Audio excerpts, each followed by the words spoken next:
This morning we will study a very important aspect of Christian life. That is worship.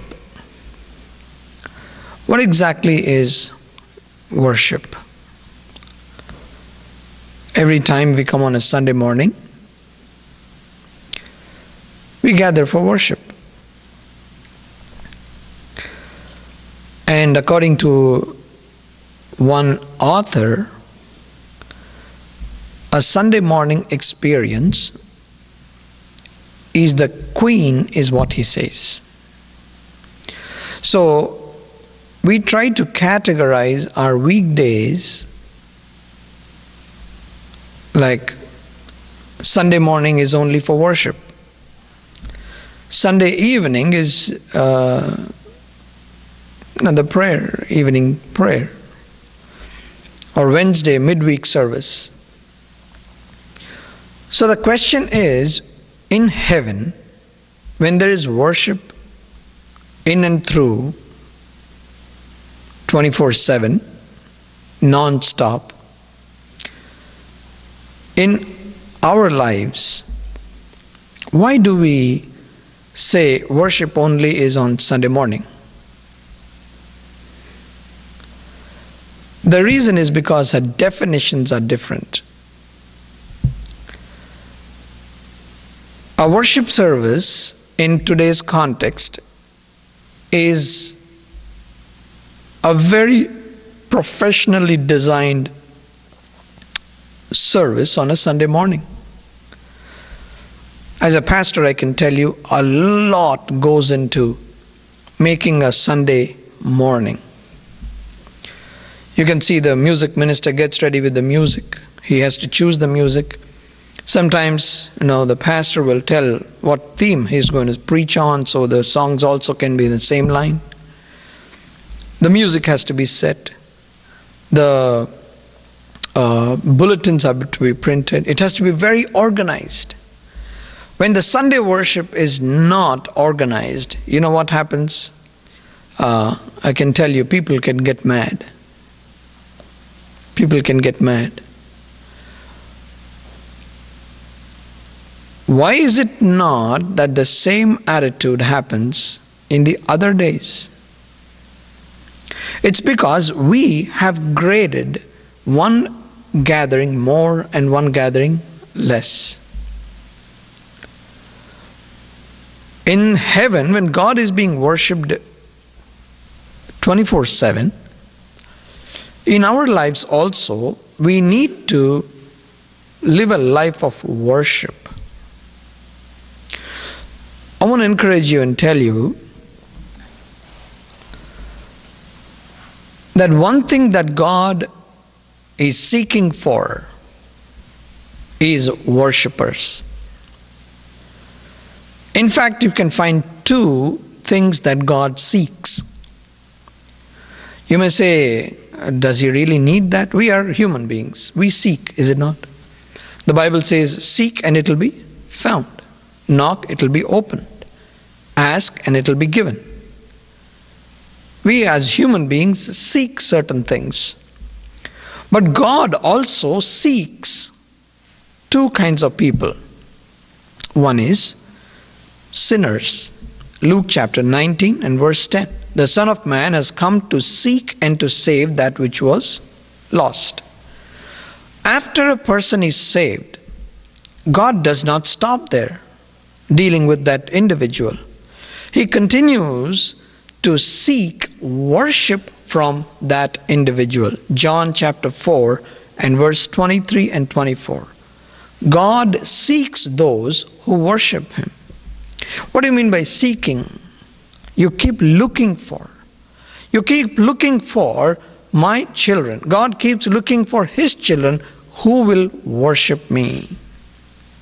So we have to live our lives according to the definition of God. The culture can create a definition for you. The technology that you have can create an atmosphere for you. I want to compare two different churches this morning.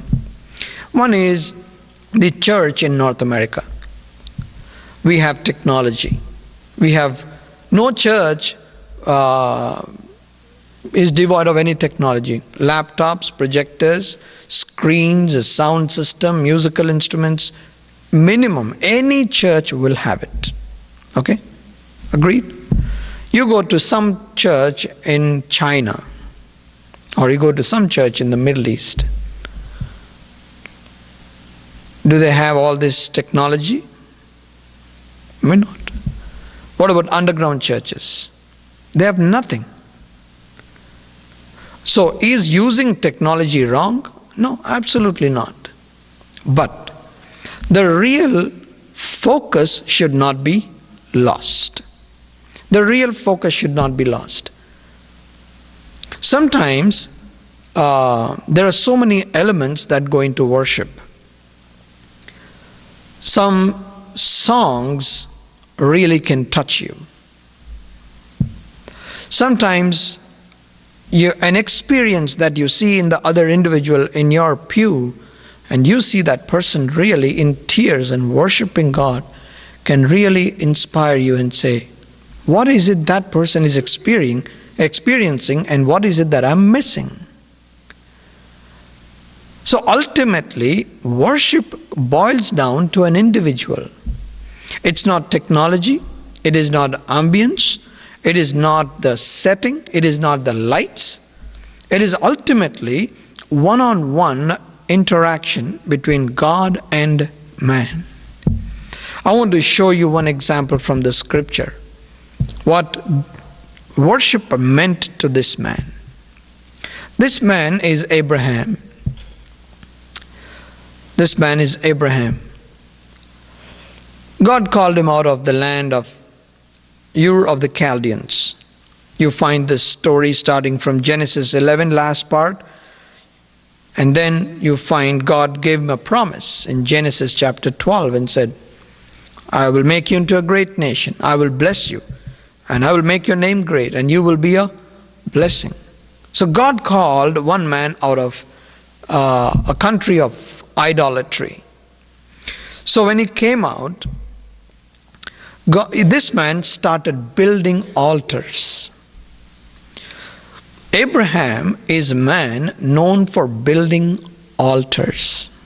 Please remember that. He would always build an altar. Building an altar has a lot of meaning. What do you do on an altar? You offer a sacrifice. Anything happens in his life, he would bring a burnt offering to God. He would build an altar to the Lord. Let me show you Genesis chapter 12 and verse 8. Genesis 12 and 8. From there he went on toward the hill east of Bethel and pitched his tent, and Bethel on the west and Ai on the east. There he built an altar to the Lord and called on the name of the Lord. If you go to verse 7, you find, so he built an altar there to the Lord. So when the Lord appeared to him, he built an altar. So when you build an altar, you are not building an altar just for the sake of fun. You are building an altar for the purpose of offering something to the Lord. Now, the question is the Lord interested in such things? Yes, he is seeking worshippers. He is seeking worshippers. Let me tell you one thing and then move on. Worship doesn't end with the words flowing out of your mouth. The process of worship doesn't stop here. The worship stops with God accepting it or not. The most important thing in a believer's life is when you give something to somebody, it's not guaranteed that person will accept it. When you give something to somebody, what must he do? He must receive it. When you send a letter to somebody, in today's technology you can find this. You send an email to somebody, what happens? Sometimes you get the message back. What does it say? Permanent error. We tried to send this to the recipient, he is not accepting it. There is some problem. Maybe the address was wrong. Maybe the letter that you typed was wrong. Or there's something wrong, but the message has not reached that person. Whatever you wanted to send has not reached the recipient. Same thing happens with worship. When you offer worship, the most important thing is God ready to receive it? Number one thing, He is seeking those who worship Him. But what is expected of an individual is that you must be in line with God in such a way that you can be sought. He's already seeking a person who worships Him. What He wants is you should be in line, in tune with God so that He can receive you. The signals on your radio is a great example. You have to tune in to a particular station to listen to something. When you're driving sometimes, what do you see? Sometimes the signals are not clear. The station is there, but you are not able to receive it. Same thing happens with God. When there are certain things in your life which are not okay with God, which are a hindrance for a good relationship with you and God, what happens is He does not receive it. How easy would it be for you to invite your enemy to come and have dinner at your house?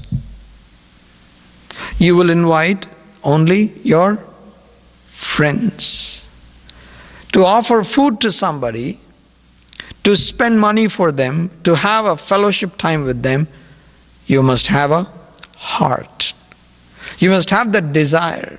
And usually you would not have it for your enemies. God is seeking those who are worshiping Him.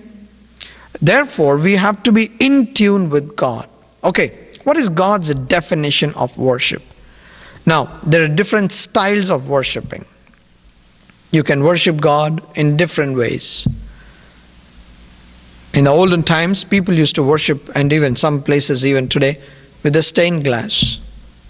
All pictures there. That tells you a beautiful story. Some people raise their hands and worship God.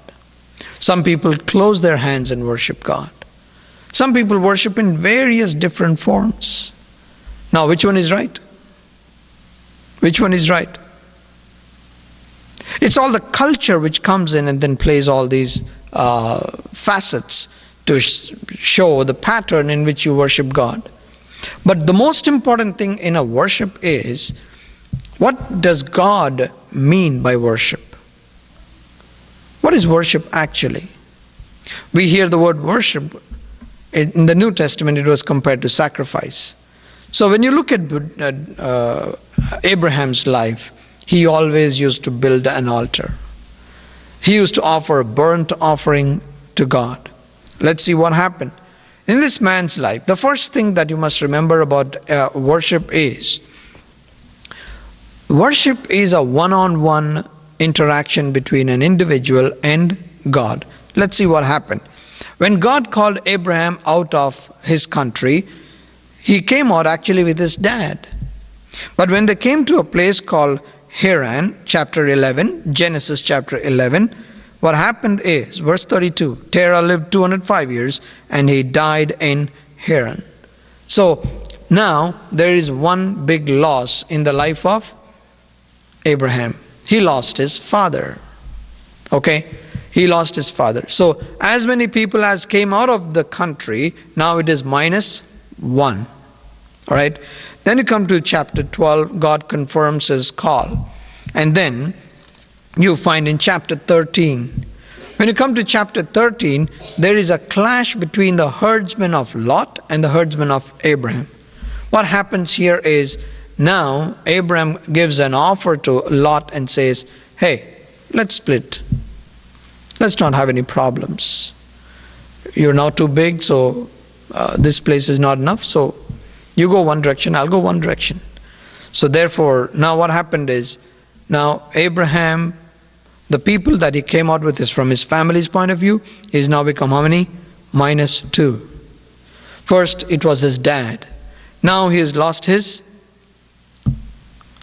nephew. Lot is gone. Okay? And then as the time passed by, you find that Sarah asked Abraham to take Hagar as his wife. So Hagar was blessed with a child, chapter 16 and verse 16. Abraham was 86 years old when Hagar bore him Ishmael. Now, he's his son. He's his son. So now, what is happening is, you see, God was trying to remove certain things from his life, certain people from his life, but now Abraham added one to his family. Are you thinking what's happening there? God is removing and Abraham is trying to add. Look at what God did. Look at what God did. Here in this case, after he grew up, when Ishmael was 13, God asked him, say what? You have to circumcise your child. After that, you find that God took Ishmael and Hagar away. He took Hagar and Ishmael away from Abraham. And then God gave a promise to his wife Sarai and Abraham and said, you will have a promised child. You will have a promised child. So now it's Isaac is born. Isaac is born. So once Isaac is born, what happened? Ishmael and Hagar were already sent away because Sarah could not tolerate them. It's gone. So now Abraham lost his father. He lost his nephew. He lost his wife Hagar.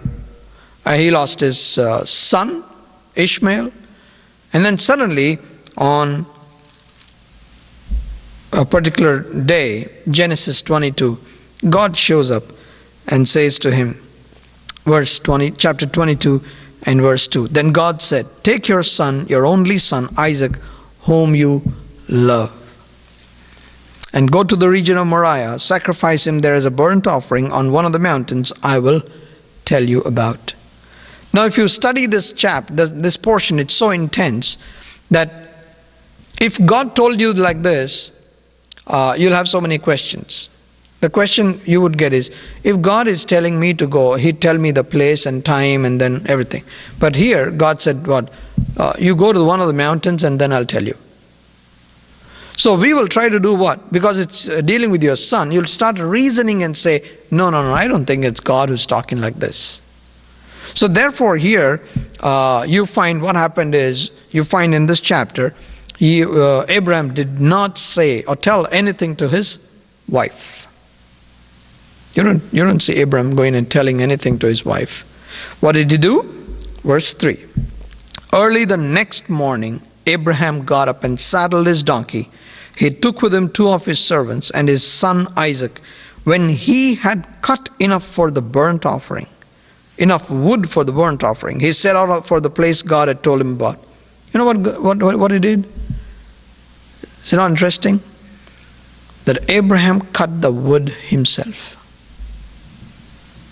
He knows what goes into offering a burnt offering, so he has to cut the wood.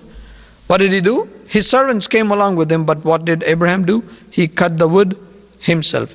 Now you must understand the heart of this man. God has been dealing with him, and now when he started loving his son more, God says, you need to offer your son. You need to offer your son. He didn't object. Next morning, early next morning, I'm sure he must have had a private time by himself, must have planned, thought. It would be a very grueling evening for a father to know the next morning he is going to take his son and go and offer him as a sacrifice. I know a friend, he had 3 children and 1 daughter and 2 sons. These 2 sons had a very rare disease.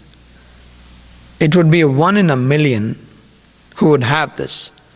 And both his sons got it. Both his sons got it. And the problem with that disease is they would not cross teenage. They'll die by 19, no matter what. There's no cure for that disease. they'll die at 19. Maximum they can reach is 19. And these two boys used to share a room. You needed somebody to do things for them. They cannot be, they're not self-sufficient. They depended on their mother, sister, and their dad. And their sister used to serve these two young boys.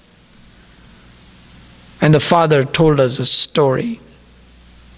And something really happened. I heard this 8 years ago from this great man. His name is George Samuel. This is what he told us.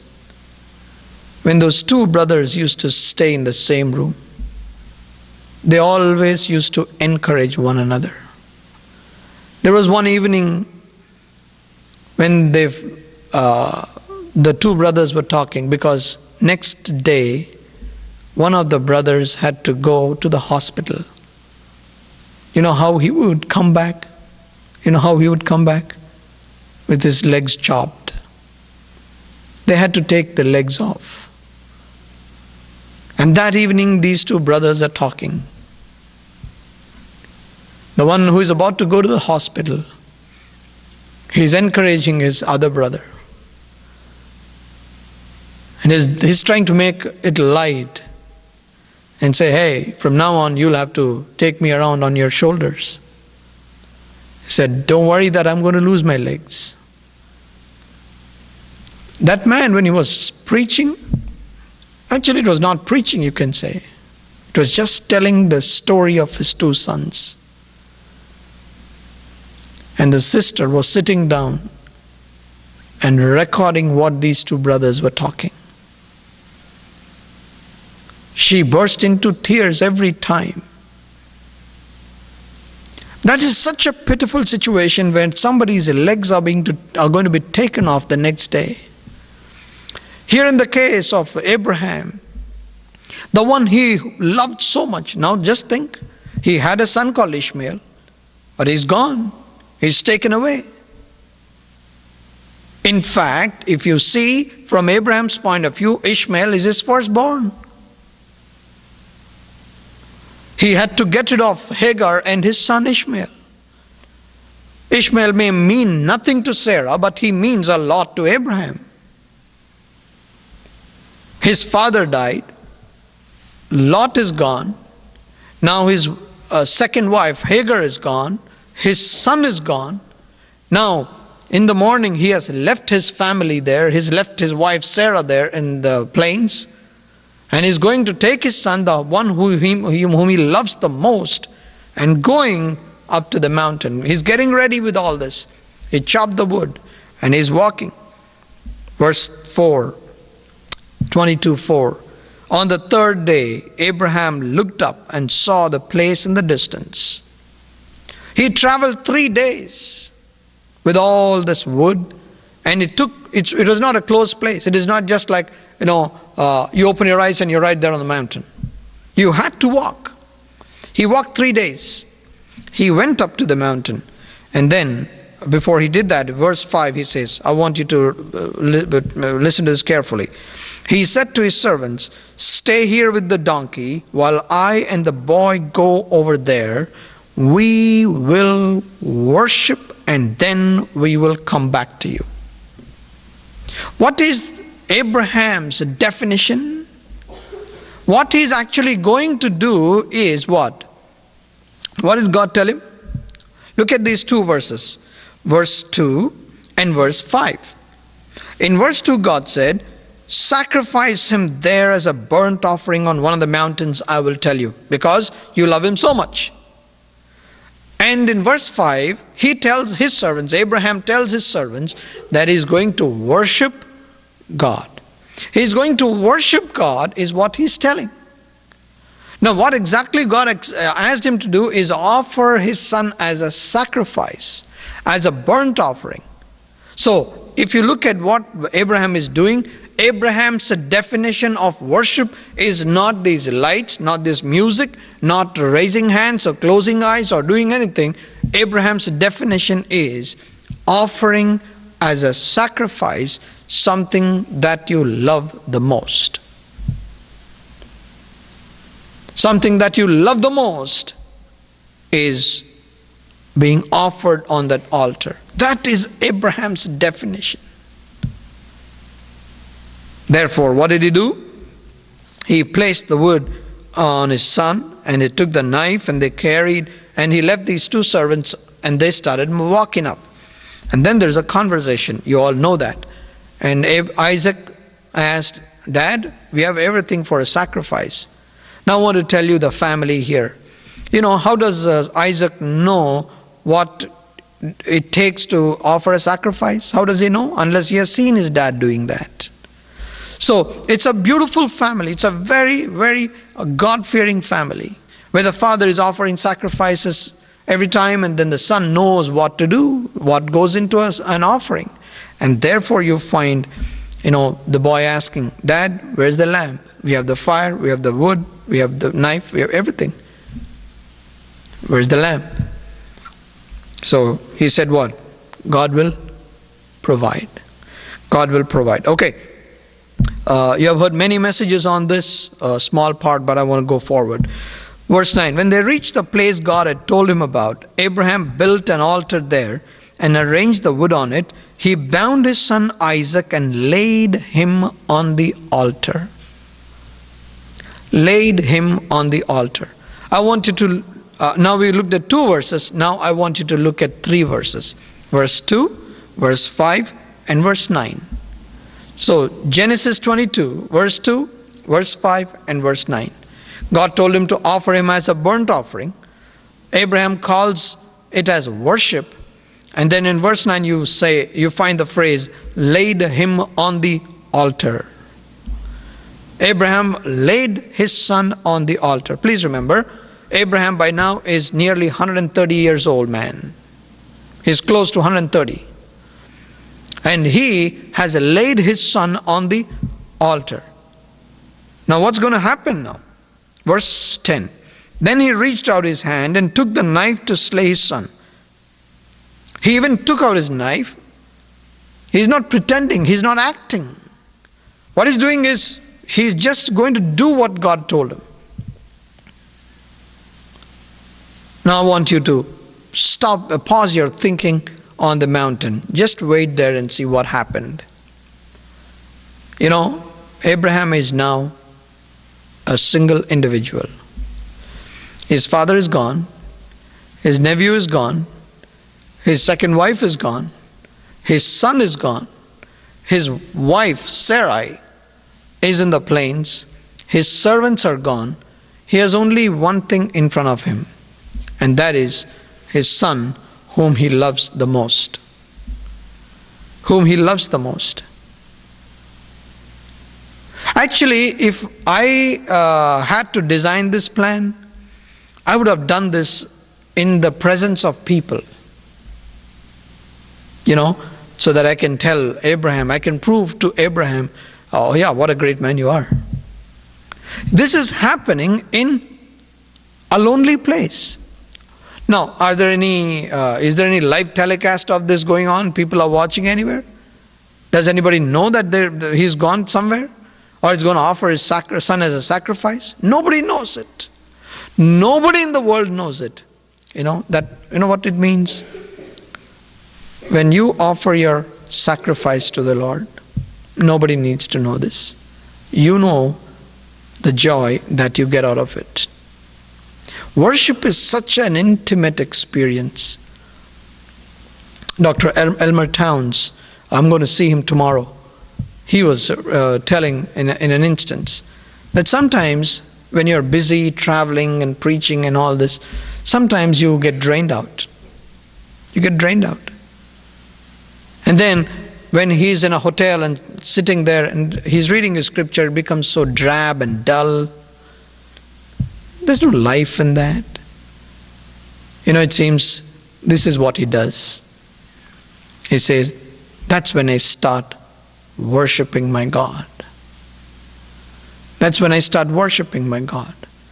What happens is, when I start worshiping, I I am ushered into the presence of God. Please remember, God is already seeking those who worship Him.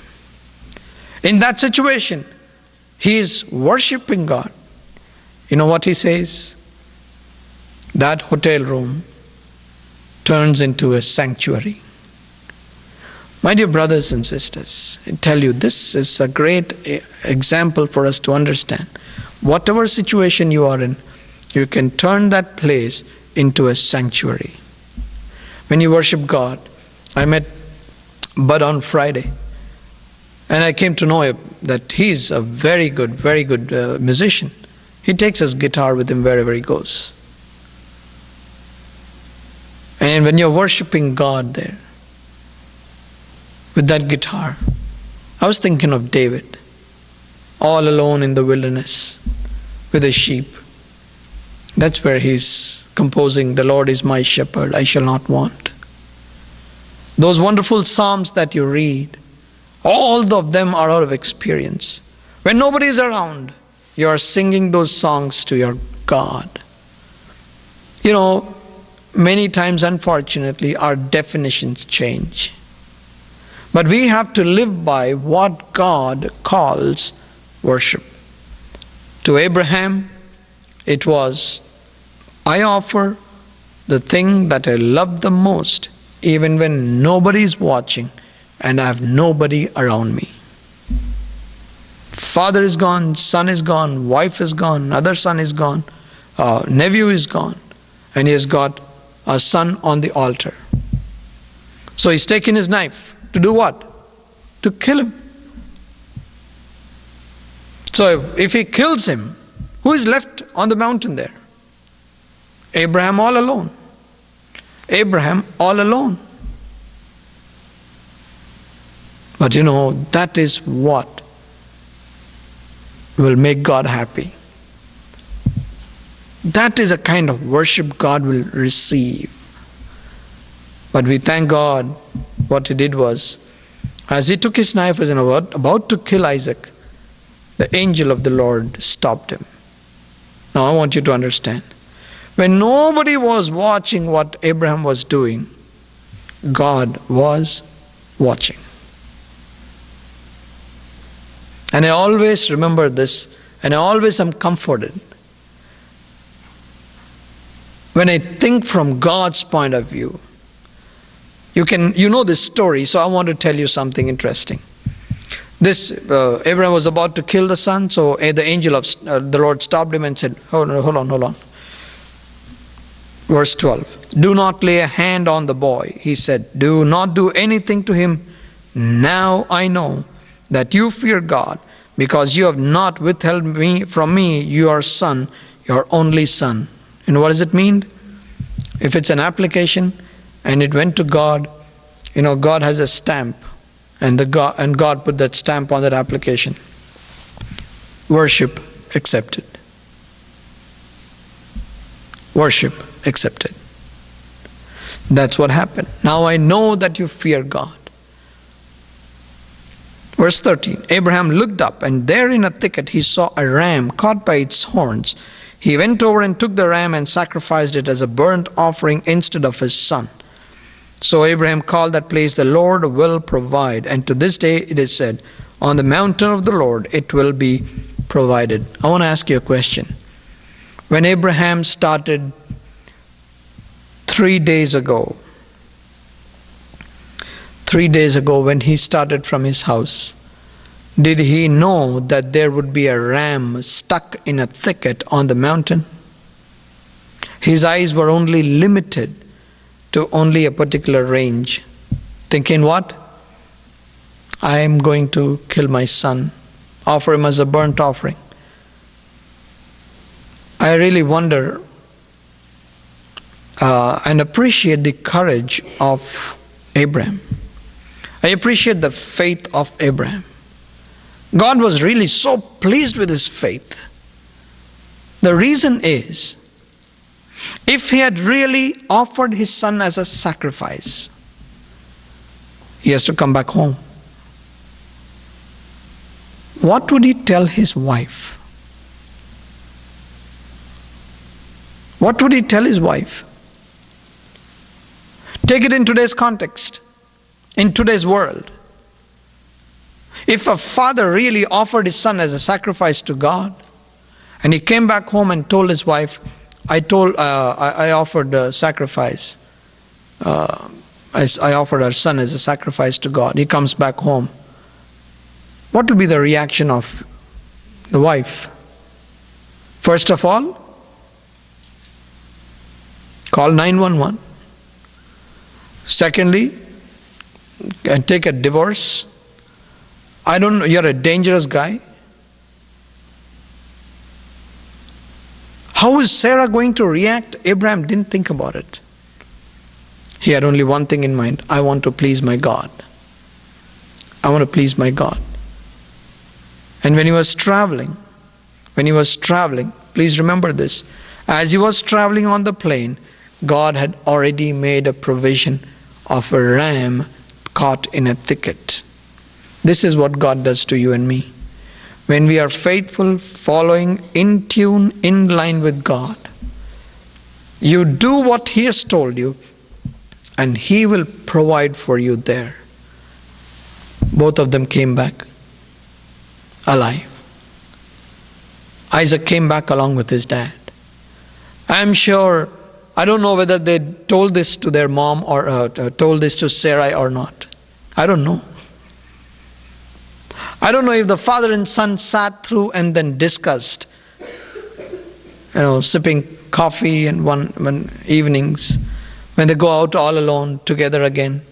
I don't know if the father and son discussed this and said, Dad, you remember we went that day, you took me?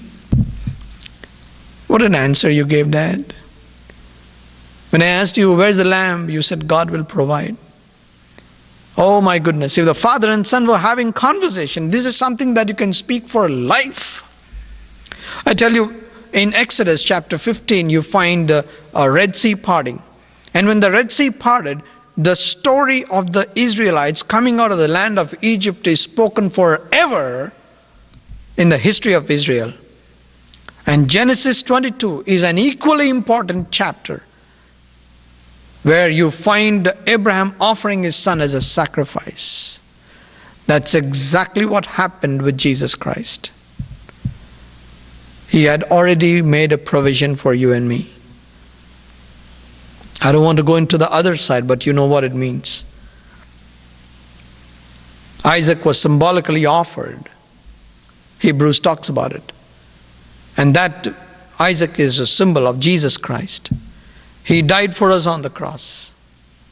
Father was ready to kill him on the cross. 2 Peter chapter 2 talks about this.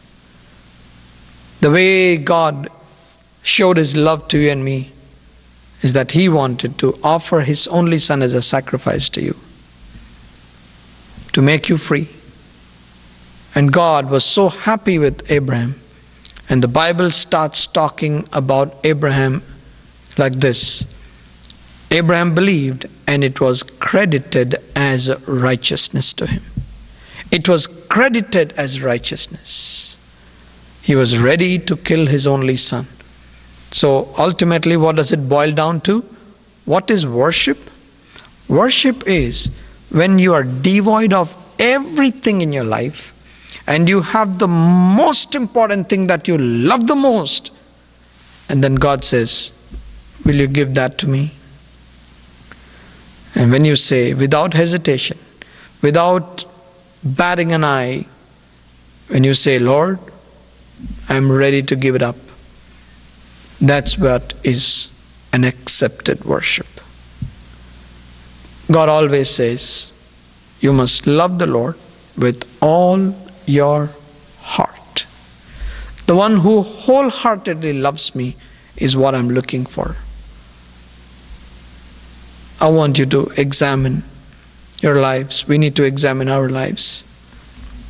Do we have the definition of the worship that Bible talks about? Or are we thinking about all this ambience, all this technology, all these lights, all this, fanfare that goes around? We need all this, no doubt about this. We need all of them. They are all the tools. We need all of them.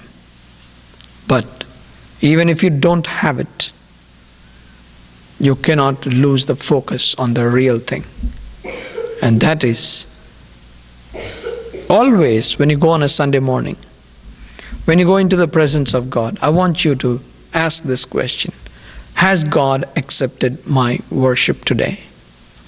Has He accepted my worship?